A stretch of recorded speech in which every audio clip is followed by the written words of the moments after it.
جی ناظرین آداب، میں عرفان عارف حاضر ہوں آج ایک نئے مہمان کو لے کے آپ کے روبرو۔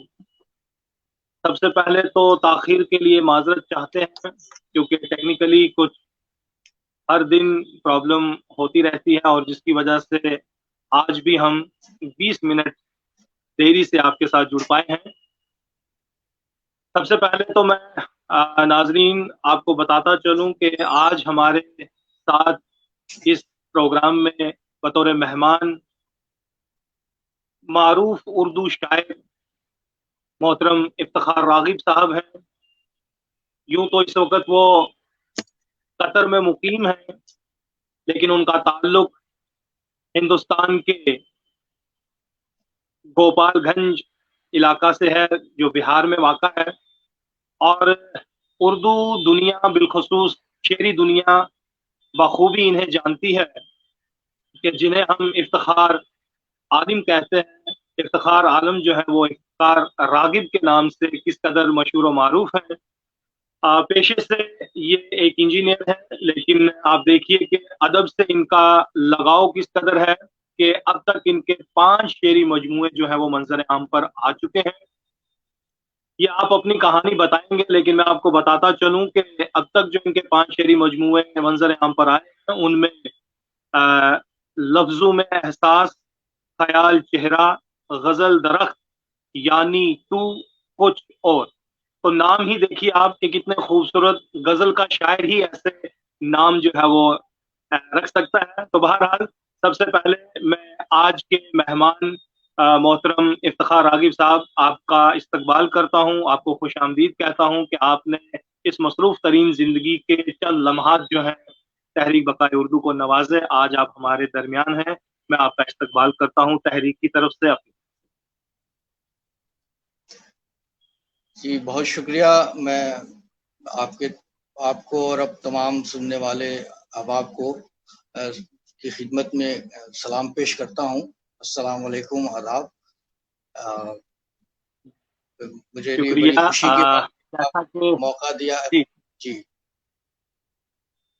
تو میں آپ کو بتاتا چلوں کہ ہمارا پروگرام الحمدللہ کیونکہ منتظر رہتے ہیں ہمارے ناظرین بھی، تو ابھی ہم پروگرام کی ابتدا کر رہے ہیں۔ آپ سے پہلا سوال کریں گے، لیکن اس سے پہلے آپ کو بتا دیں کہ ڈاکٹر امبر عابد جو ہیں وہ آپ کو استقبال کہہ رہی ہیں، محمد عمر بہت فاروق صاحب شکریہ۔ آپ کو استقبال کہہ رہے ہیں، تو اسی طرح کچھ اور ناظرین ہمارے ساتھ ہیں، یہ آپ اسکرین پہ دیکھتے رہیں گے۔ تو میں چاہوں گا کہ سب سے پہلے آپ ہمیں بتائیں کہ آپ اپنے ابتدائی تعلیمی اور تربیتی مراحل جو ہیں وہ کب، کہاں، کس طرح سے طے کیے ہیں، اور زندگی کا یہ جو سفر آپ کا اس وقت قطر تک پہنچا ہے یہ رودار، لیکن سب سے پہلے آپ نے ابتدائی جو تعلیمی اور تربیتی مراحل ہیں وہ کیسے اور کب جو ہے طے کیے؟ جی بہت بہت شکریہ۔ جیسے کہ آپ نے بتایا کہ میرا تعلق گوپال گنج سے ہے، بہار کا ایک ضلع ہے۔ تو بچپن کا میرا سمجھیے کہ 3 سال سے 8 سال تک کی عمر کا جو تھا موقع، جو بچپن، اس میں نانیہال میں تھا۔ میری جو ابتدائی پرورش نانیہال میں ہوئی، اور وہیں سے میں تعلیم بھی میری وہیں سے شروع ہوئی، اور وہاں جو ماحول تھا اس کا اثر میری زندگی پہ بہت گہرا پڑا۔ میرے خاص طور سے میرے نانا جان اور میرے ماموں وغیرہ کا جو تھا، جو میں سمجھتا ہوں کہ جو ایک شخصیت پہ جو کچھ بھی ہے وہ سمجھیے کہ ان کی چھاپ ہے جو میرے اندر کچھ آئی ہے۔ اور اس کے بعد پھر میں 8 سال سے 16 سال کی عمر تک اپنے گاؤں، اپنے دادیحال میں تھا، اور وہاں سے میٹرک کرنے کے بعد پٹنہ گیا۔ پٹنہ سے سائنس میں داخلہ ہوا میرا کالج آف کامرس میں، اور وہاں سے 12 پاس کیا، اور 12 کرنے کے بعد پھر میتھمیٹکس سے میں گریجویشن کر رہا تھا۔ اسی دوران انجینئرنگ میں داخلہ ہو گیا جامعہ ملیہ اسلامیہ میں، اور وہاں سے میں 94 میں داخلہ ہوا تھا، اور 98 میں وہاں سے پاس آؤٹ ہوا۔ اور شاعری کا جو آغاز ہے وہ سمجھیے کہ ایک طرح سے بچپن سے نظمیں پڑھنے وغیرہ کا شوق تھا، نغمے گانے اور اس طرح کی چیزیں، اس طرح سے ایک ذہن کی موزونیت ہو گئی تھی۔ اور 8ویں جماعت سے میں نے کچھ غزلوں پہ یا فلمی نغموں پہ سمجھیے کہ اسی دھن پہ کچھ لکھنے کا اس وقت تک میں نے کسی شاعر کو، زندہ شاعر کو نہیں دیکھا تھا کہ شاعر ہوتے کیسے ہیں. میں سمجھتا تھا کہ شاعر صرف کتابوں میں ہی ہوتے ہیں، لیکن پھر بھی میں کچھ لکھنا میں نے شروع کر دیا تھا. اور اسی دوران یہ ہوا کہ وہاں رمضان کے مہینے میں رمضان کے ترانے گانے کا ایک رواج تھا، تو اس میں ہم لوگ میں شریک ہوتا تھا. تو ایک صاحب پہلی بار ہمارے علاقے میں ایک شاعر ہیں، ان سے ہماری ملاقات ہوئی، ہاشمی صاحب. تو ان سے وہ اتفاق سے میرے والد محترم کے کبھی کے دوست نکل گئے. تو مجھے بڑی محبت اور شفقت سے وہ مجھے لکھ کر کے ترانے دیتے تھے اور ہم لوگ گاتے تھے. بعد میں ہم نے سوچا کہ اب اتنی بڑی گرمی کا زمانہ تھا، وہ مئی اور جون وغیرہ کا اس وقت رمضان، تو اتنی گرمی میں جاتے ہیں، کچھ خود ٹرائی کر کے دیکھتے ہیں. تو خود کچھ رمضان کے ترانے لکھے اور وہ بہت پسند کیا دوستوں نے. تو اس طرح سے آغاز ہوا اور پھر شاعری کرنی. 8ویں جماعت سے میں نے شاعری کیا. پھر مجھے لگا کہ میں کچھ لکھ سکتا ہوں. تو 9ویں کلاس میں آیا تو میں نے اپنے لیے تخلص میں دیکھا کہ شاعر کے لیے تخلص بھی ضروری ہے. تو 1-2 نام رکھے لیکن وہ پسند نہیں آیا. پھر راغب میں نے منتخب کیا اور مجھے بغیر کسی سے مشورے کے، بغیر کسی سے، وہ میں ایک طرح سے اپنی چیز بات کو چھپاتا تھا کہ میرا تخلص بھی ہے. لیکن جب 10ویں کلاس میں جب رجسٹریشن کا وقت آیا تو نام کا اس کو حصہ میں نے بنا دیا. افتخار عالم کے ساتھ راغب بھی اضافہ کر کے افتخار عالم راغب ہو گیا. تو اس طرح سے میرے نام کا حصہ ہو گیا. ابھی میرا جو سرٹیفکیٹ میں نام ہے وہ افتخار عالم راغب ہے اور قلمی نام افتخار راغب ہے. تو پھر پٹنہ گیا تو وہاں پہ مجھے کچھ شاعروں سے ملاقات ہوئی اور کچھ شاعر دوست جو آج بھی ہیں ہمارے، ان سے رابطے میں کافی زمانے کے بعد ہوا رابطہ پھر ان سے. تو اس وقت پھر مجھے لگا کہ شاعری کے لیے کچھ تختی وغیرہ کی بھی ضرورت ہوتی ہے، اور ایک کچھ غزلیں لکھ کر کے میں وہاں اخبار میں چھپنے کے لیے میں نے دیا. تو وہاں ایک محترم تھے نوبارڈ ٹائمز میں، ہندی کے اخبار میں نے پہلی بار وہاں پہ چاہا کہ وہاں پہ میری کچھ غزل چھپے. انہوں نے کہا کہ کسی استاد سے پہلے اس پہ اصلاح کرا کر کے اور دستخط کرا کر کے لائیں تو پھر ہم اس کو شائع کریں گے. پھر ہمیں استاد کی تلاش ہم نے شروع کی. جی تو ہاں، تو رمز عظیم آبادی پہلے کیف عظیم آبادی ہمارے محلے میں تھے جہاں میں رہ رہا تھا، تو ان سے رابطہ کیا. تو خیر وہ اپنی مصروفیت کی وجہ سے وہ کچھ نہیں کر پائے، لیکن انہوں نے اپنے استاد رمز عظیم آبادی کے پاس مجھے بھیجا کہ ان کے پاس جاؤ اور وہ دیکھیں گے. تو رمز صاحب سے میں نے کئی ملاقاتیں کی اور وہ بڑے استاد شاعر تھے اس وقت، بہت سارے شعراء ان سے مشورہ کرتے تھے اور بڑی محبت سے انہوں نے کچھ چیزیں مجھے سکھائی. لیکن تو پھر میں اس وقت انجینئرنگ کی میں انٹرنس کی تیاری میں IIT وغیرہ کی اس پہ تیاری میں بہت مصروف تھا. تو شاعری پہ پھر میں نے توجہ نہیں دی. داخلہ ہونے کے بعد میں جامعہ آیا، جامعہ میں پھر انجینئرنگ کا ہوا.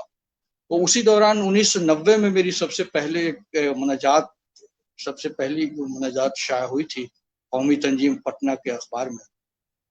اور پھر پٹنہ آیا تو وہاں کے تہذیب جو جامعہ کا رسالہ ہے اس میں 2-3 غزلیں میری شائع ہوئیں اور اس طرح سے تھا. لیکن وہ سمجھیے کہ دوستوں میں سننے سنانے تک تھا. میں شاعروں میں یا اس طرح کا میرا کوئی اس وقت نہ لنک تھا نہ میرا کوئی ایسا شوق تھا. پھر جب قطر میں آیا تو میں نے باضابطہ یہاں سے شاعری شروع کی. یہاں بزم اردو قطر جو سب سے پرانی تنظیم ہے اس سے وابستہ ہوا اور وہاں طرحی مشاعرے مسلسل ہوا کرتے تھے اس وقت، اس میں شریک ہونا شروع کیا. پھر حلقہ ادب اسلامی اور بھی 2 تنظیمیں یہاں پہ ہیں، ان سے میری وابستگی ہوئی. تو ایک بہت اچھا ماحول مجھے قطر میں ملا اور سمجھے 99 میں قطر آ گیا تھا. اور اس کے بعد 2004 میں میری پہلی کتاب لفظوں میں احساس آئی. پھر اس کے بعد 2-3-4 سال کے گیپس کے ساتھ ابھی 2019 میں میری 5ویں کتاب آئی ہے. جتنا بھی سفر آپ کا مطلب بہار سے قطر تک کا رہا اور اس بیچ میں آپ انجینئرنگ بھی کرتے رہے اور الحمدللہ آپ کو ادب سے بھی مطلب رغبت رہی. یہ راغب گویا کہ رغبت میں کہوں گا کہ ادب سے یہ جو آپ نے بنائے رکھا رشتہ، یہ بہت بڑی بات ہے. کیونکہ خود جو ادب کے طالب علم ہیں وہ بھی آج کل بہت کم ادبی محفلوں میں یا ادبی گفتگو میں حصہ لیتے ہیں یا ادبی مجلسوں میں جاتے ہیں. تو کیا کہیں یہ موروثی اثر تھا کہیں والدین کی طرف سے، یا کچھ ایسا ہلکا تھا آپ کا جو ان نے محفلوں اور مجالس میں آپ کو لے کے جاتا رہا، یا کوئی ماحول وہاں کا ایسا تھا؟ کیونکہ بہت کم دیکھنے میں آتا ہے اگر گھر میں کوئی پڑھا لکھا ہے یا کسی محفل میں جا رہا ہے تو وہ انگلی پکڑ کے لے کے بھی جا رہا ہے، یا دوست احباب ہے۔ آپ نے جو سلسلہ بتایا کہ آپ 8ویں سے لکھ رہے ہیں اور پھر 10ویں اور پھر یہ سلسلہ چلا، تو تحریک کس سے ملی آپ کو؟ مطلب یہ کوئی ایسا رجحان، کوئی ایسی تحریک جو آپ کو لگا کہ میں یہ کر سکتا ہوں، آپ نے کیا؟ جی دیکھیے، میرا کوئی خاندانی پس منظر نہیں ہے اس طرح۔ میرے خاندان میں میرے کسی بھی رشتہ داروں میں بھی کوئی دور دور تک شاعر نہیں ہے۔ میں پہلا شاعر سمجھیے کہ ہوں۔ اور یہ ہے کہ پڑھنے لکھنے کا ضرور رجحان رہا، اور بچپن میں جیسے میں نے کہا کہ نانیہال میں میری پرورش ہوئی، تو وہاں پہ میرے نانا جان بڑے اچھے پڑھے لکھے اور تھے، تو وہاں پہ ایک ماحول تھا کہ نظمیں وغیرہ جو بھی ہم لوگ پورے یاد کرتے تھے بچپن میں، تو وہ ایک مجھے لگتا ہے کہ اس سے ذہن کی موزونیت ہوئی۔ بعد میں پھر جب نغمے وغیرہ غزلیں گانے اور سننے کا شوق ہوا تو اس کی طرف پھر رجحان ہوتا گیا اور میں بڑھتا گیا۔ مجھے اندر سے ایسا محسوس ہوتا تھا کہ میں شاعری کر سکتا ہوں، اور آگے ایک طرح سے سمجھیے کہ ایک میرا ابال پلان تھا، تھا کہ فطری جی رجحان تھا، فطری ابال تھا، اور کسی کے جی مطلب اس میں کسی کا عمل دخل نہیں ہے، بلکہ یہ آپ کو قدرت نے ودیت کیا اور آپ کی اپنی جو صلاحیتیں جی تھی اس میں نکھار آتا گیا، اور آپ الحمدللہ ایک بہترین خوبصورت شاعر کی صورت میں اس وقت پوری جی ادبی افق پر جو ہے وہ انشاءاللہ آپ چمک رہے ہیں، آئندہ بھی چمکیں گے، جی دمکیں گے۔ اس سفر میں ایک آپ کی بات میں آپ کو قلم بتانا چاہ رہا ہوں، ایک دلچسپ بات تھوڑا سا اس سلسلے میں، کہ جب میں نے راغب تخلص منتخب کیا اپنے لیے تو اس میرے کچھ دوست جانتے تھے اور کوئی نہیں جانتا تھا۔ جب رجسٹریشن میں نے داخلہ کرایا تو میرے بڑے ابو جو تھے وہاں پہ، میرے گارجین وہ تھے ساتھ میں، جو کلرک تھا لکھنے والا، اس نے راغب کی جگہ پہ غریب لکھ دیا، افتخار عالم غریب۔ تو مسئلہ یہ ہوا کہ بڑے ابو نے گھر میں آ کر کے میری امی سے کہہ دیا کہ یہ نام اپنا غریب لکھ لیا، اپنا نام بدل کے غریب کر لیا ہے۔ تھوڑا سا انہوں نے مذاق کیا، یہ میں امی بہت ناراض ہوئی کہ یہ کیا تم نے نام کیوں بدل دیا تم؟ میں نے کہا بات نہیں، بات نام میں نے غالب راغب ہوتی ہے تو وہی ہے اضافہ کہ بنا کر فقیروں کا ہم دیس غالب۔ جی، تو یہ راغب کا جو ہے اس طرح سے میں نے پھر امی کو سمجھایا کہ نہیں، میں تمہیں بعد میں پتا چلے گا کہ میں نے یہ کیوں رکھا، ابھی تم صبر کرو، اور تو ہے اب جو ہے اس طرح سے راغب میرا نام کا حصہ ہوا۔ یہ بات تھی۔ تو بس ایک میں سمجھتا بہرحال ہوں کہ بہت اچھا شاعری لگ میرے رہا ہے اندر سے آپ ایک نے فطری کتنا، طور پر آتی ہے۔ جی، نہیں یہی میں بہتر ہے، کسی سے متاثر ہو کے کیونکہ شاعر نہیں بنا۔ جی ہاں یہ بہت بڑی بات ہے، کیونکہ میں نے دیکھا نا کہ جیسے ہم بھی پڑھتے آئے ہیں، ایک ماحول ملا یا خاندانی کوئی ورثہ، کوئی ہم کہیں گے کہ وراثت میں جی ملا، باپ دادا شعر کہتے تھے تو چل پڑے ہم بھی اسی کی انگلی لے کے تو چلیے جی شاعر بن گئے۔ تو یہ جو اپنے اندر جی کا ایک انسان شاعر بنتا ہے تو وہ افتخار راغب کہلاتا ہے، اور ظاہر سی بات ہے اب تک آپ کی قلم سے 5 شعری مجموعے جو ہیں وہ منظر عام پر داد و تحسین حاصل کر بھی چکے ہیں، اور چھٹا میرے خیال ابھی آپ کی تیاری میں ہے جو مزاحیہ ہے۔ تو میں یہ بھی چاہوں گا کہ یہ جو مرحلہ وار جو آپ کے 5 شعری مجموعے منظر عام پر آئے ہیں، پہلا، دوسرا، تیسرا، اور ان میں کیا کیا ہے؟ کیا تمام کی تمام غزلیات ہیں؟ اس میں نظمیں بھی ہیں؟ اور ان کے موضوعات کیا ہیں؟ ہر جو مجموعہ ہے آپ کا، جیسے کہ میں دیکھ رہا ہوں یعنی تو بہت خوبصورت ہے، کچھ اور، یعنی اتنے خوبصورت نام، مختصر اختصار سے کام لیا ہے۔ لوگ تو آج کل لمبی لمبی ردیفوں کا ملو انبار لگاتے ہیں، لیکن وہی کسی کو استاد مانا جاتا ہے کہ یہ جی بہت چھوٹی بحر میں شعر کہتے ہیں۔ تو میں جانتا ہوں کہ آپ نے طویل بحروں میں بھی شعر کہے ہیں اور مختصر میں بھی، تو یہ جتنی بھی آپ کی تخلیقات ابھی تک منظر عام پر آئی ہیں، تو ان کے موضوعات کیا ہیں، اور ان تمام کتابوں کے اندر کیا صرف غزلیں ہیں یا کچھ نظمیں بھی ہیں؟ ہمارے ناظرین کو بھی بتائیں، اور یہ کس طرح سے مرحلہ وار منظر عام پر آئی ہیں، کیا ان میں کوئی دقت تو نہیں آئی، اور کیا کسی نے کوئی ہیلپ کی، کوئی امداد کسی طرح کا خیال میں، سوچ میں، ذہن میں، دل میں، دماغ میں کوئی رجحان پیدا کیا کسی نے؟ جی جی دیکھیے، یہ میرے جو پانچوں مجموعے کلام آئے ہیں اب تک، وہ سارے غزلوں کے ہیں، سب میں غزلیں ہی ہیں۔ پہلا مجموعہ کلام لفظوں میں احساس، جس میں میں نے 101 غزلیں شامل کرنے کا ارادہ کیا تھا، لیکن وہ کتاب ادارہ ادب اسلامی سے شائع ہوئی تھی۔ اس وقت انتظار نعیم صاحب اس کے جنرل سیکریٹری تھے، انہوں نے اس کو شائع کیا وہاں سے۔ تو اس وقت انہوں نے 3 غزلیں اس میں سے نکالنے کا مشورہ کیا، جو میں نے اس میں سے نکال لی تھی۔ اس طرح سے 97 غزلیں، اور غزلیں مطلب کہ اس میں میں کہوں کہ ایک حمد ہے، اور ایک نعت ہے، اور ایک مناجات ہے۔ یہ بھی غزل کے ہی فارمیٹ میں ہے، تو میں ان کو بھی غزل ہی کے مطلب سمجھیے کہ حمدیہ غزل یا نعتیہ غزل یا یہ سمجھ رہا ہوں، کیونکہ وہ پیٹرن ہے وہ بالکل غزل کے۔ جو کچھ بھی میں نے اب تک کے 5 کتابوں میں شامل کیا وہ ساری غزلیں ہیں، لیکن میں نظمیں بھی کہتا ہوں، میں نے نظمیں کم کہی ہیں، کچھ پابند نظمیں بھی کہی ہیں، کچھ آزاد نظمیں بھی کہی ہیں، جو انشاءاللہ آگے ان کو مجموعہ کلام میں شامل کروں گا۔ اور ان کے علاوہ جو موضوعات کی جہاں تک بات ہے، تو ایک جیسا میں نے کہا کہ میری جو اصل شاعری شروع ہوئی وہ قطر آنے کے بعد 99 سے، تو وہاں سے ایک ہجر کا سفر شروع ہو چکا تھا۔ تو آپ دیکھیں گے کہ لفظوں میں احساس میں ایک اپنی مٹی سے دور، اپنے چاہنے والوں سے دور ایک تڑپتا ہوا انسان آپ کو نظر آئے گا۔ ہر شعر میں، ہر غزل میں آپ کو کچھ اشعار ایسے مل جائیں گے جس میں ایک بے چین سی روح، ایک سمجھے کہ وہ ایک مضطرب روح نظر آئے گی۔ طرب ہے، ایک ہجر ہے، ایک جدائی ہے، ظاہر سی بات ہے۔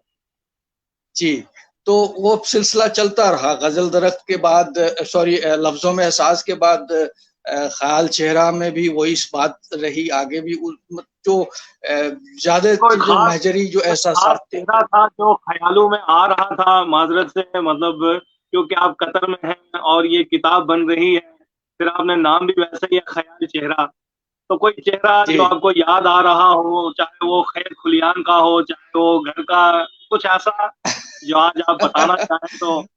ظاہر ہے، دیکھیے ویسے تو خیال چہرہ وہ خیال کا چہرہ ہے، لیکن اب خیال میں کون چہرہ ہے، اب یہ بات ہے۔ تو آپ کہیں گے ظاہر ہے کہ اس کا اثر تو ہوتا ہی ہے۔ بہت سارے چہرے جو بھی جن سے بھی لگاؤ رہا، وہ سارے چہرے خیال میں رہے، اور ان کو ہم نے ان احساسات کو، جو ان چہروں سے وابستہ احساسات تھے، ان کو شاعری میں پرونے کی کوشش کی۔ تو یہ تھا۔ پھر غزل درخت، خیال چہرہ کے بعد غزل درخت جب میں نے کہا، تو اس میں جب پردیس میں رہ کر کوئی کیا پاؤں جمائے، گملے میں لگے پھول کی قسمت ہی الگ ہے، تو یہاں سمجھیے کہ یہ تیسرا پڑاؤ تھا، اور یہاں سے پھر میں یعنی تو کی طرف بڑھا، جو پھر میں مہجری احساسات آپ دیکھیں گے کہ اس کے بعد سے کم ہو گئے تیسری کتاب کے بعد۔ اور پھر اس کی ایک وجہ یہ بھی ہو سکتی ہے کہ پھر میں یہاں فیملی کے ساتھ رہنے لگا، بچوں کے ساتھ رہنے لگا، تو ایک وہ بھی خیال ایک چہرہ جو ہے وہ جو تو تک اکیلا بھول پن گیا۔ تو جو اکیلا پن تھا اندر کا، وہ کافی حد تک کم ہو گیا۔ تو اس کا اثر پھر یعنی تو اور پھر کچھ اور کی شکل میں پھر آیا۔ اور جہاں تک نام کی بات ہے، تو میں کچھ اور کتابوں میں کا کیا نام مطلب چاہت آپ نے ظاہر کی ہے؟ کچھ اور دیکھیے، کچھ اور کا معاملہ یہ ہے کہ میں نے اس میں لکھا بھی ہے کتاب کے، دیکھیں گے اپنی بات جو میں نے کی ہے اس میں، کہ میرا یہ طریقہ رہا ہے کہ میں مشورہ کرتا ہوں دوستوں سے کتاب کا نام کے سلسلے میں۔ کتاب منتخب، کچھ 5-10 نام منتخب کر کے، اس میں پھر مشورہ کرتا ہوں دوستوں سے کہ اس میں سے 2-3 نام منتخب کریں، پھر اس میں سے کوئی ایک نام منتخب کیا جاتا ہے۔ تو اس طرح سے یہ ہوا کہ جب یہ آخری کتاب کچھ اور آئی، تو میں نے کئی نام منتخب کیے، اور دوستوں نے اس کو ریجیکٹ کر دیا اور کہا کہ کچھ اور رکھو۔ تو سب نے کہا کچھ اور، تو پھر میں کچھ اور کی تلاش کرتے کرتے میں نے کہا کہ اب چھوڑو، یہ کچھ اور ہی رکھ لیتا ہوں۔ تو یہ پھر مجھے اس میں کچھ اور کی معنویت مجھے محسوس ہوئی کہ اس میں بڑی وسعت ہے، اس میں آپ غور کریں گے تو یہ کچھ اور ہے، بہت اپنے آپ میں کافی وسعت رکھتا ہے یہ فقرہ۔ تو اب اس کے بعد 2 غزلیں بھی میں نے کچھ اور ردیف میں کہہ دی اسی دوران. تو مجھے پھر آپ دیکھیں گے کہ وہ غزلوں میں بھی کی ہے، تو مجھے یہ کیونکہ اچھا میں نام وہی لگا، اس کہہ میں رہا ہوں ایک کہ نیا پن نام تھا. میں ہی جی اب یہ جی 2 نام لفظ میں ہی بالکل سامنے جازیت ہے کے ہیں. تو جی لفظ بالکل. جی ہاں میں نے کوشش اس کی ہے. اب یہ کچھ اور یہ بہت سامنے کے دونوں الفاظ ہیں، لیکن دونوں کو ایک ساتھ ملانے کے بعد جو کچھ اور بنتا ہے، تو اس میں مجھے ایک بے شک نیاپن سا محسوس ہوا. وہ ابھی میں نے سوچا کہ اس کو رکھا. اور یعنی تو ہے وہ ایک غزل کی ردیف تھی، یعنی تو میں نے اس وقت وہ سوچا کہ یہ اس کو رکھ لیا جائے. تو یہ تھا. غوث سے پہلے غزل درخت اور یہ سب سارے نام لفظوں میں احساس کا جو یہ گفتگو احساس کی ہم جو آگے بھی کیفیت تھی. جاری رکھیں گے. میں چاہتا ہوں کہ یعنی تو اور کچھ اور اگر اس پہ ایک ایک غزل ہو جائے جو آپ نے نام انتخاب کیے ہیں، اور جی کیونکہ ہمارے بہت سے ناظرین جو ہیں فرمائش پہ فرمائش کیے بھی جا رہے ہیں، آپ دیکھیں بھی یہ میں کمنٹ جو ہے ڈسپلے کر بھی رہا ہوں. یعنی تو جی جی یہ بہت خوبصورت ردیف آپ نے رکھی ہے.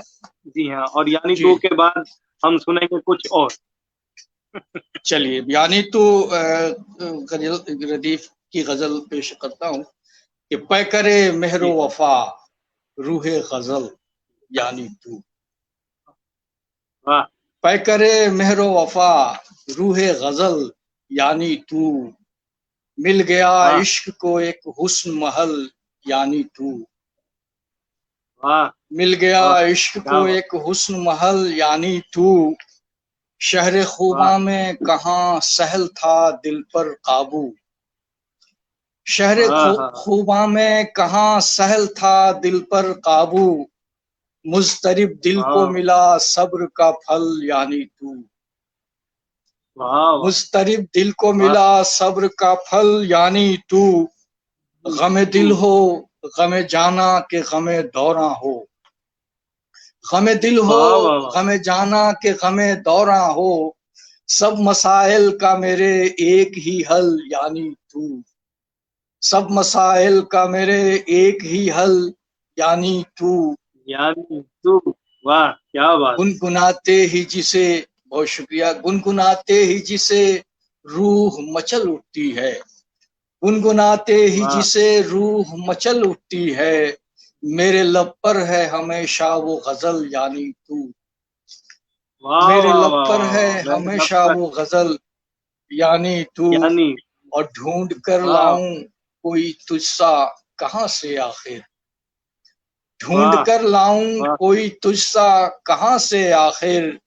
ایک ہی واہ شخص ہے بس تیرا بدل یعنی تو. ایک ہی واہ واہ شخص واہ ہے ایک ہی بس شخص تیرا ہے بدل یعنی تو. یعنی تو اور بہت بہت واہ شکریہ. اور پیاس کی زد میں محبت کا شجر یعنی میں.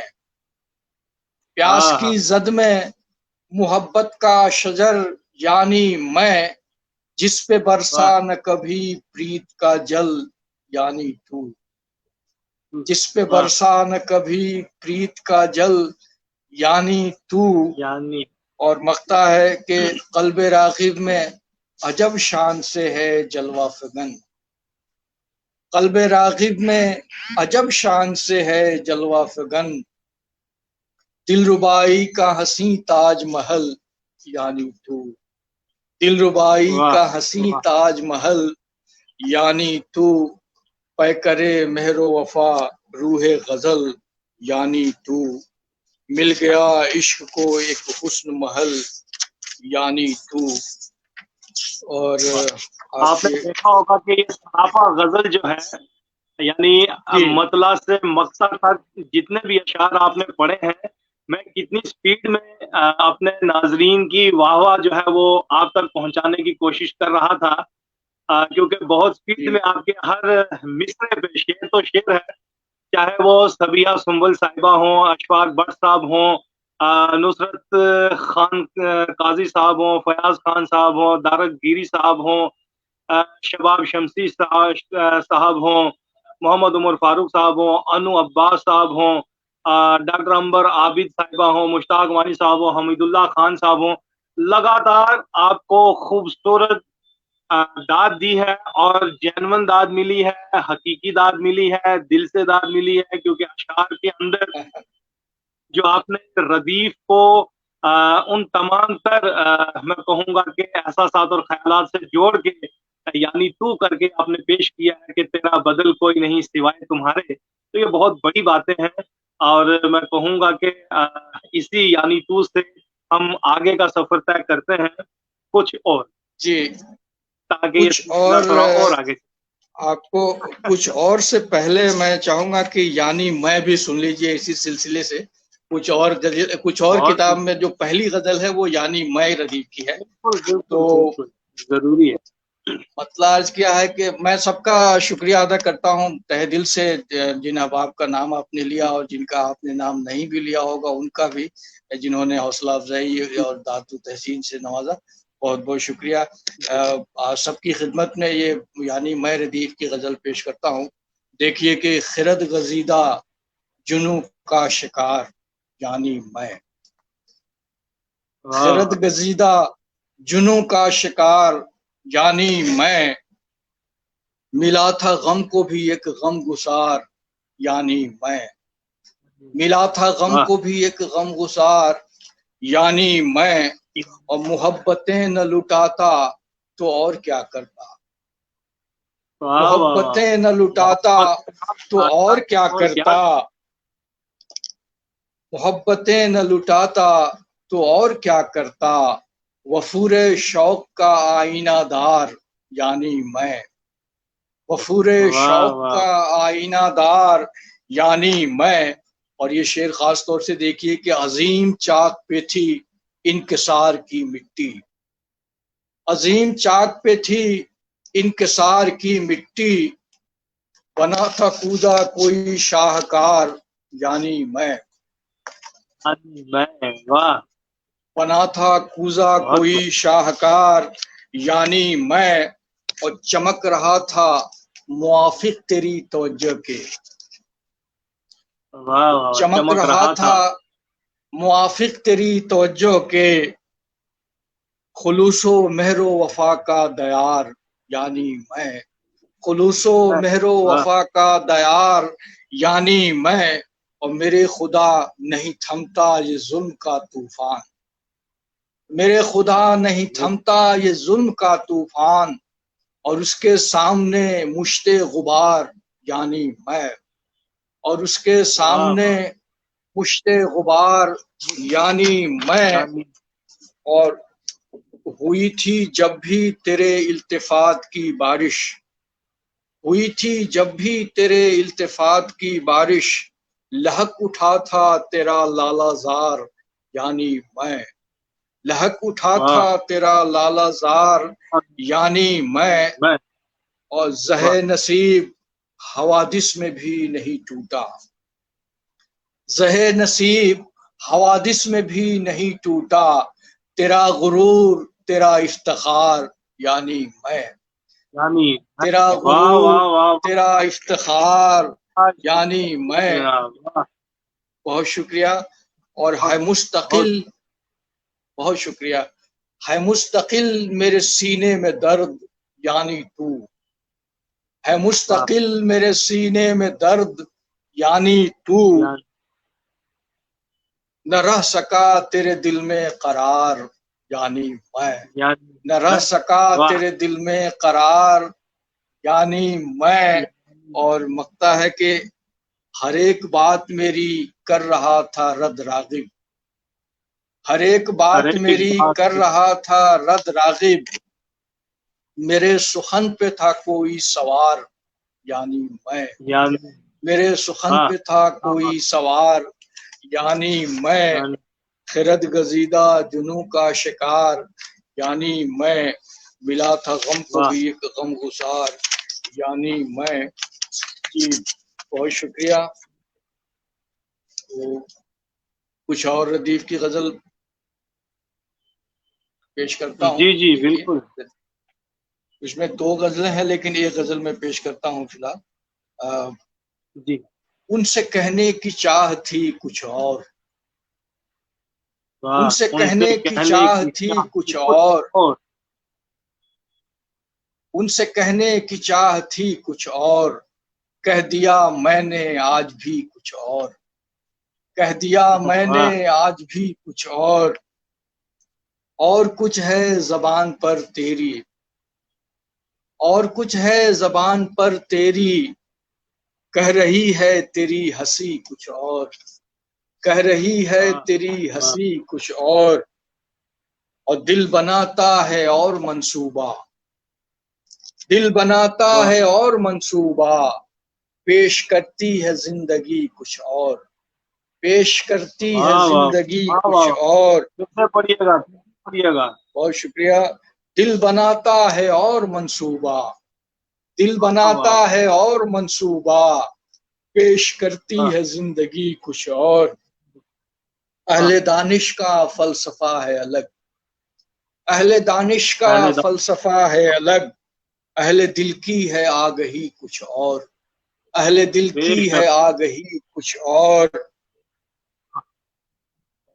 ملتفت اس کی، ملتفت اور اس کی چشم وفا، ملتفت اور اس کی چشم وفا، اب خودی اور بے خودی کچھ اور، اب خودی اور واہ بے خودی کچھ اور چشم واہ، بینا کا نور اپنی جگہ، چشم بینا کا چشمے، نور اپنی جگہ، علم و حکمت کی روشنی کچھ اور، علم و بے شک، حکمت کی واہ روشنی کچھ واہ اور کچھ نہیں سننا مجھ کو ان کے خلاف، کچھ بے نہیں سننا مجھ کو ان کے خلاف، مت کہو مجھ سے یا اخی کچھ اور، مت واہ کہو واہ، مجھ سے یا اخی کچھ اور کر لوں میں نرم دل اپنا، شیخ خاص طور سے دیکھیے کہ اور کر واہ لوں میں نرم دل اپنا، سیکھ لو تم ستم گری کچھ اور،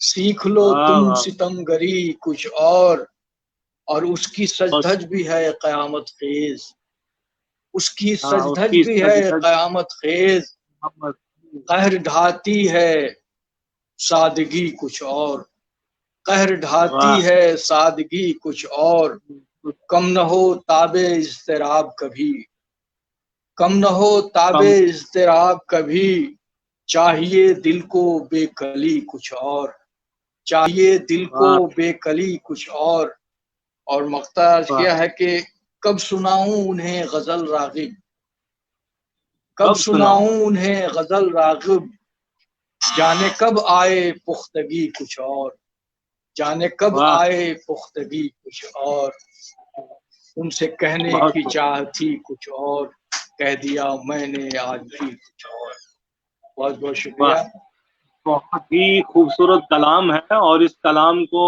ہم کچھ اور بھی سنیں گے ابھی، چونکہ ہمارے انشاءاللہ ناظرین بنے ہیں، اور میں چاہوں گا کہ جس موضوع کا آج آپ نے انتخاب کیا ہے وہ تمام تر شعراء کے لیے، بالخصوص جو ہمارے اسکالرز ہیں یونیورسٹیز کے اندر، ان کے لیے، اور جو اساتذہ ہیں جن میں خود بھی شامل ہوں، یہ بہت ہی اچھا موضوع ہے، کیونکہ آج آپ نے جس موضوع پہ گفتگو کرنی ہے وہ اپنے آپ میں آج، کیونکہ جدید دور ہے، سائنس اور ٹیکنالوجی کا دور ہے، اور اس سائنس اور ٹیکنالوجی کے دور میں جسے آج ہم سائبر ایج بھی مان کے چل رہے ہیں، ہر چیز جاؤ یعنی ہم سوچ بھی نہیں سکتے تھے وہ ہماری آنکھوں کے سامنے ہوتی ہوئی نظر بھی آ رہی ہے، اور جو کچھ نظر آ رہا ہے وہ کبھی سوچا بھی نہیں تھا۔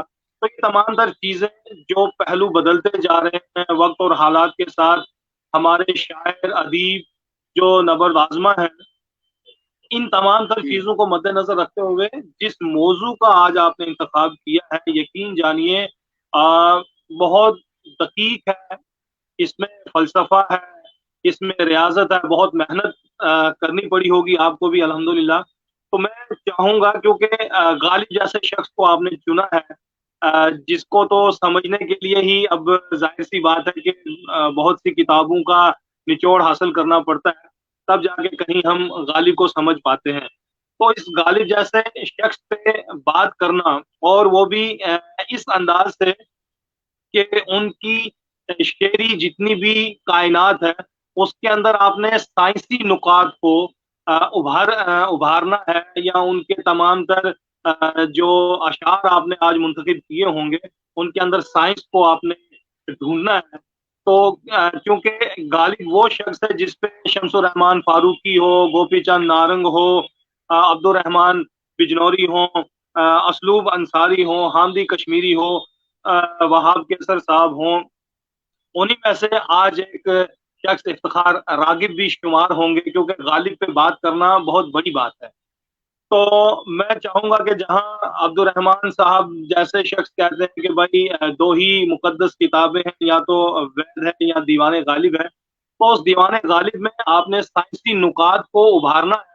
تو سب سے پہلے تو میں یہ چاہوں گا کہ آپ مجھے یہ بتائیں کہ غالب نے آپ کو کس حد تک متاثر کیا ہے، پھر ان کے اندر جو شعری تخلیقات ہیں، جو ان کے اندر ایک دنیا کریٹ ہوئی ہے، ایجاد ہوئی ہے، اس کے اندر آپ نے یہ سائنسی نکات کو کیسے دیکھنا چاہا، یا کون سے ایسے اشعار تھے جو آپ کو اتنا متاثر کر گئے کہ آپ نے اس موضوع کو انتخاب کیا؟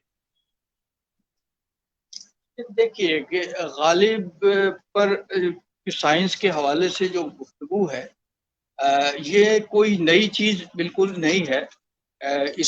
اس پہ گفتگو پہلے بھی ہوتی رہی ہے، لیکن بہت ہی دبی انداز میں یا ڈھکی چھپے انداز میں لوگوں نے اس پر بات کی ہے. شارحین نے اس کا ذکر کیا ہے، لیکن بہت واضح طور پہ نہیں.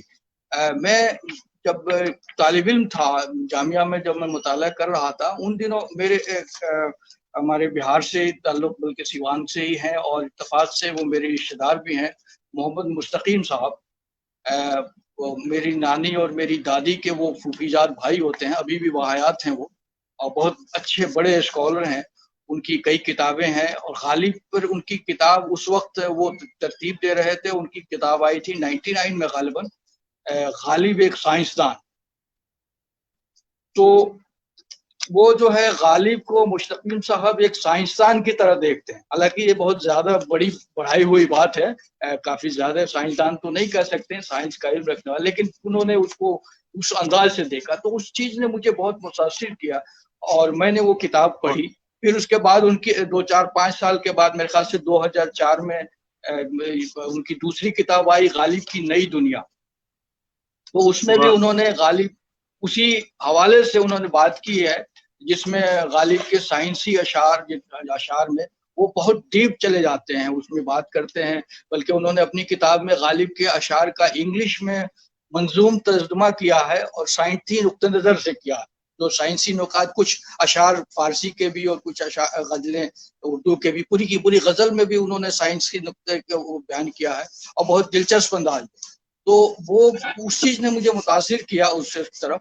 اسی دوران مجھے وہاب قیصر صاحب کی کتاب بھی آئی ہے، سائنس اور غالب کے نام سے. اس کتاب کے بارے میں نے کہیں تبصرہ پڑھا، تو اس وقت سے مجھے وہ کتاب حاصل کرنے کی خواہش ہوتی رہی. میں نے کئی لوگوں سے رابطہ بھی کیا کہ وہ کتاب مجھے ملتی، لیکن نہیں مل سکی. وہ کتاب آؤٹ آف اسٹاک ہو چکی تھی اس حوالے سے جاننے کے لیے. لیکن ریختہ پر مجھے وہ کتاب مل گئی وہاب قیصر صاحب کی. پھر میں نے اس کو پڑھا، تو دونوں کتابوں نے مجھے متاثر کیا اس طرف. اور پھر میں نے مزید غور کیا غالب کے اشعار پر، اور میں سمجھتا ہوں کہ ابھی بہت اس میں اسکوپ ہے کہ غالب کے اشعار پر اس زاویے سے دیکھا جائے. بلکہ میرا یقین ہے کہ وہ اشعار جن کو مبہم یا مشکل ترین کہا جاتا ہے، ان کا حل سائنسی نقطہ نظر سے ڈھونڈنے سے بہت آسانی سے مل سکتا ہے، اگر اس کو اس حوالے سے یہ تسلیم کر لیا جائے کہ غالب نے اس میں سائنسی بات کی ہے، اور اس زاویے سے سوچا جائے تو اس مسئلے کا حل آسانی سے نکالا جا سکتا ہے. ابھی آپ دیکھ رہے ہیں کہ تو عمر فاروق صاحب نے ایک شعر کوٹ کیا ہے، کاوے کاوے سخت جانی ہائے تنہائی نہ پوچھ، صبح کرنا شام کا لانا ہے جوئے شیر کا. تو ظاہر سی بات ہے کہ غالب کی پہلی غزل کے یہ اشعار میں سے ایک شعر ہے، تو نقش فریادی ہے کس کی شوخی تحریر کا، کاغذی ہے پیرہن ہر پیکر تصویر کا. تو ایسی غزل جس کا آغاز ہی اتنا بلند ہو، جس کا معیار آغاز میں ہی اتنا اعلیٰ ہو، تو ظاہر سی بات ہے اس کے کلام کے اندر گہرائی بھی کتنی ہوگی. تو میں چاہوں گا کہ آپ نے آج اس موضوع کے حوالے سے ایسے کوئی 2-4-10 اشعار ہمارے ناظرین تک بھی پہنچائیں، جن میں آپ سائنسی نکات کو ابھاریں.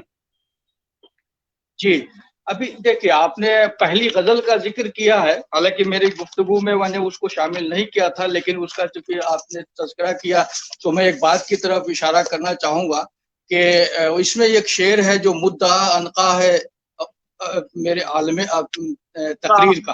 انفا ہے ہاں عالم تقریر کا. جی جی، تو یہ جو مدعا عنقا جو بات کی ہے نا، وہ غالب نے اسی طرف اشارہ کیا ہے کہ یہ جو سائنسی نقطے جو میرے شاعری میں ہیں وہ اصل ہے. اور ابھی چونکہ بیچ میں بات آ جائے گی، اس میں آخری جو شعر ہے اس کا جو منہ آتش دیدہ ہے حلقہ میری زنجیر کا، کیا آتش شیر پا،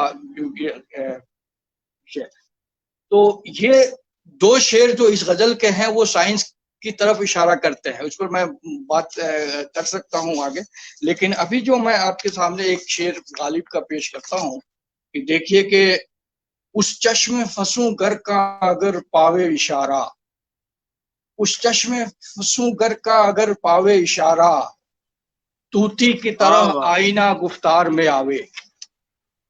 یہ شعر آپ دیکھیے کہ آپ اس شعر کو پڑھیے، اس کے بعد سے اپنے ریموٹ سے اپنے ٹیلی ویژن کو اسٹارٹ کیجئے، اس کو ٹیلی ویژن کا بٹن دبائیے اور سامنے بیٹھ کر کے آپ اس کو یہ کیجئے، تو آپ کو اندازہ ہوگا کہ یہ چشمے فسوں گر ہے، وہ ریموٹ کنٹرول ہے، اس میں وہ جو الیکٹران ہے جو یہ کام کرتا ہے وہ چشمے فسوں گر ہے، جو ایک جادوئی آنکھ سے وہ اس کو دیکھتا ہے آئینے کو، اور وہ آئینہ گفتار میں آ جاتا ہے. یہ غالب نے ٹیلی ویژن کے ایجاد سے تقریباً 100 سال پہلے، ریموٹ کنٹرول کے ایجاد سے 150 سال پہلے یہ شعر غالب نے کہا تھا. غالب کا تصور تھا. اس سلسلے میں دیکھیے ایک چیز ہوتی ہے، لوگ یہ سمجھتے ہیں کہ غالب کو سائنس کا علم کیسے ہو سکتا ہے. اس سلسلے میں اس پر وہاب قیصر صاحب نے بھی بات کی ہے اپنی کتاب میں، چونکہ یہ ایک بڑا مسئلہ ہے کہ اس کو کیسے حل کیا جائے، کہ غالب نے اپنے خطوط میں اس کا ذکر نہیں کیا ہے، اور کہیں پہ بھی اس میں بہت کم ایک خط میں انہوں نے میر مہدی کو لکھا ہے کہ میر مہدی نے اپنے بھائی کے بارے میں جب ان کو لکھا کہ میرا بھائی فقہ اور یہ پڑھنا چاہتا ہے، تو غالب نے اس کو لکھا کہ یہ فقہ پڑھ کے کیا کرے گا، اس کو منطق اور یہ فلسفہ اور یہ پڑھنے کے لیے اس کو کہو. تو اس میں یہ بات کہی ہے جس کا ذکر وہاب قیصر صاحب نے بھی کیا اپنی. تو لوگ یہ ایک بڑا موضوع ہے کہ اس پر بات ہو، اور جو آپ جیسے لوگ جو وابستہ ہیں درس و تدریس سے اس پر تحقیق باضابطہ ہو کہ غالب کو کیسے ہے. یہ مان لینا کہ غالب کو علم نہیں تھا، یہ ایک بہت بڑی زیادتی میں سمجھتا ہوں کہ یہ ہے اس کی طرف سے، کیونکہ اس کا واضح اشارہ ملتا ہے. آپ دیکھیں کہ سر سید احمد خان کی کتاب جو آئین اکبری کے لیے تقریر لکھی تھی غالب نے 1855 میں، اس کے جو اشعار ہیں اس میں ماچس کی تلی اور اسٹیم انجن، ٹیلی گرام وغیرہ بہت ساری چیزیں جو اس وقت کے انگریزوں کی ایجادات تھیں اس کا ذکر کیا ہے. ٹیوب لائٹ جو بلب بجلی کا بلب جو ہے جس سے لندن اس وقت رور تھا، ان سب کا ذکر انہوں نے کیا.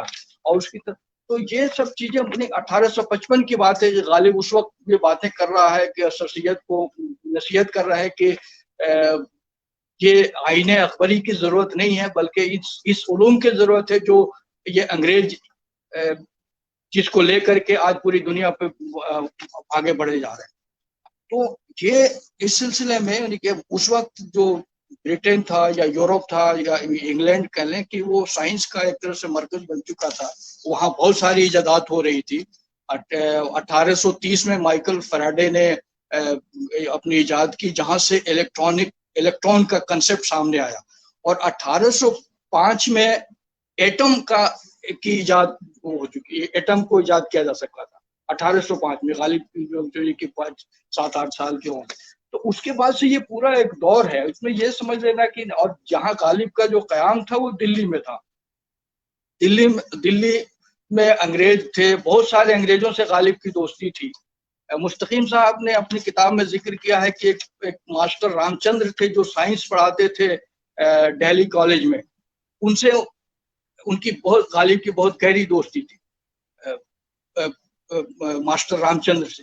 تو یہ پہلو جو ہے اس کا ذکر نہیں ملتا اتنا بہت واضح طور پہ، لیکن اس میں تحقیق کی ضرورت ہے کہ غالب کو سائنس کا علم کیسے تھا. اچھا، میں ایک شعر اور آپ کے سامنے پیش کرتا ہوں بہت غالب بڑی کا. بات ہے، اور یہ ہمارے ناظرین میں بھی میں کہوں گا کہ بالخصوص وہ طبقہ جو اس وقت ریسرچ میں ہے، ان کے لیے یہ گفتگو بہت معیاری ہے، اور ان کے لیے یہ میں کہوں گا کہ مشعل راہ ثابت ہو سکتی ہے یہ تمام تر گفتگو، یہ نکات جو آپ ابھار رہے ہیں. ویسے بھی کہا جاتا ہے کہ شاعر ہو یا ادیب، ان کے ہاں یہ جو بصیرت والی آنکھ ہوتی ہے، جس کو ہم فیلنگز کہہ سکتے ہیں، علامہ شبلی نے اس کی طرف بہت توجہ دلانے کی کوشش کی ہے. یہ لوگ جو ہیں، یعنی چاہے ادیب ہو یا کہ شاعر ہو، کہ اپنے وقت سے بہت آگے کی دنیا کو دیکھ لیتے ہیں، محسوس کر لیتے ہیں. بے شک اقبال جیسا شخص کہہ رہا تھا کہ آنکھ تو کچھ دیکھتی ہے، لب پہ آ سکتا نہیں، محو حیرت ہوں کہ دنیا کیا سے کیا ہو جائے گی. اب ظاہر سی بات ہے وہ ہمارے بیچ میں نہیں ہے، لیکن ہم دیکھ رہے ہیں کہ دنیا نے کتنا نقشہ بدل دیا ہے.